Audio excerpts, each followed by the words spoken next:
اور جو کافر ہیں ان کے لیے دنیا کی زندگی خوشنما کر دی گئی ہے اور وہ مومنوں سے تمسخر کرتی ہیں، لیکن جو پرہیزگار ہیں وہ قیامت کے دن ان سے اوپر ہوں گے،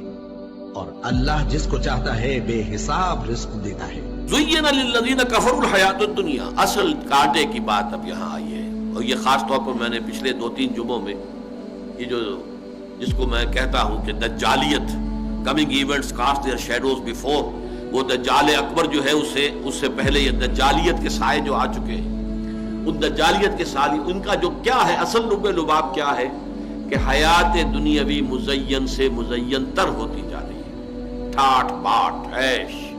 اسکائی اسکریپرز، 102 بلڈنگ کی عمارت کھڑی، او منزلہ 102 منزلہ عمارت، آدمی کی جو ٹوپی گرتی ہے اس کو دیکھتے ہوئے اگر اس کے نیچے کھڑے ہو کر، اور کاروں کی ریل پیل اور جو کچھ وہاں پہ چمک دمک جو ہے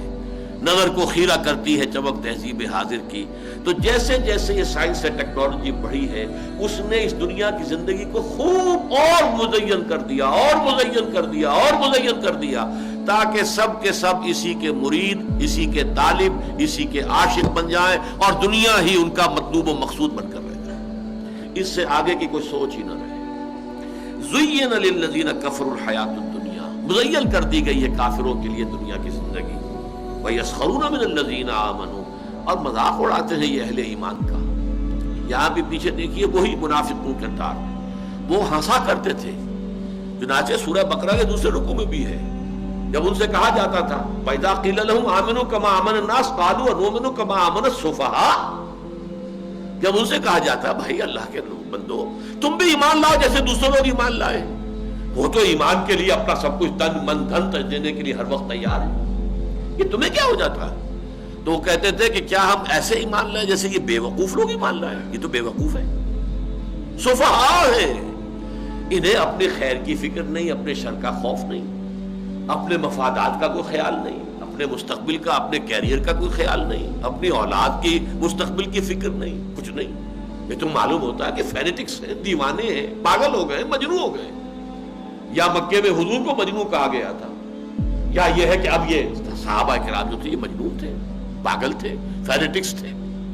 یہ لوگ جو ہے در حقیقت یہ عقل وقل جو ہے اس کو بیچ کے کھا چکے ہیں، اور واقعہ یہ کہ بے خطر کود پڑا آتش نمرود میں عشق، عقل ہے محو تماشائے لبے بام ابھی، عقل کا تو ہاتھ سے آپ اگر اس کا تعلق چھوڑیں گے نہیں تو میدان میں کودے گے ہی نہیں، عقل کے تو معنی باندھنے کے ہیں۔ تو فرمایا ان کے لیے دنیا کی زندگی مزین کر دی گئی ہے اور وہ مذاق اڑاتے ہیں، یسخرون من الذین آمنوا، ان اہل ایمان کا۔ جیسے کہ صدقہ ایک لے کر آئے تھے صحابی رات بھر، جب حضور نے غزوہ تبوک کے موقع پر جب کہا کہ اب بڑا کڑا وقت آ گیا ہے، بڑا ایک لشکر لے کے جانا ہے، اس کے لیے ساز و سامان چاہیے، سواریاں چاہیے، رسد چاہیے، اب جو کچھ دے سکتے ہو دو اللہ کے راستے میں۔ تو ایک بیچارے صحابی تھے انصاری، ان کے پاس کچھ نہیں تھا، جیسے کہ ایک ڈیلی دہاڑی دار مزدور، بس جو دن بھر کام کیا تو اپنے بال بچوں کے لیے کچھ چیز فراہم ہو گئی۔ اب انہوں نے بھی سنا کہ حضور نے کہا ہے خرچ کرو اللہ کے راستے میں، ساری رات محنت کی، ایک باغ میں جو ہے وہ پانی کھینچ کھینچ کر کنویں سے، اور وہ باغ کو سیراب کرتے رہے۔ صبح کو اس نے باغ کے مالک نے کچھ کھجوریں دے دی، یہ اجرت تھی ان کی، اس میں سے آدھی جا کے گھر والوں کو دے دی، آدھی لا کے حضور کی خدمت میں پیش کر دی۔ اب ٹھٹھے اڑے، منافقین بیٹھے ہوئے تھے چودھری وہاں پہ، ہاں جی ہاں یہ ان کھجوروں کے بغیر تو یہ مہم سر ہو ہی نہیں سکتی۔ واہ واقعہ کیا کہنے ہیں، جب مذاق اڑ رہا ہے ان کا، حضور نے ان کی یہ توقیر کی کہ فرمایا ان کھجوروں کو یہ سارا ڈھیر جو پڑا ہوا ہے مال و اسباب کا اس کے اوپر بکھیر دو، اس لیے کہ اللہ کی میزان میں اس سارے ڈھیر پر بھاری ہیں یہ کھجوریں جو یہ لے کر آیا۔ اس کے پاس یہی کچھ تھا، اس نے پیش کر دیا، لیکن مذاق اڑاتے تھے۔ یسخرون من الذین آمنوا والذین اتقوا فوقہم یوم القیامہ، اور جو لوگ متقی ہیں، تقوی والے ہیں،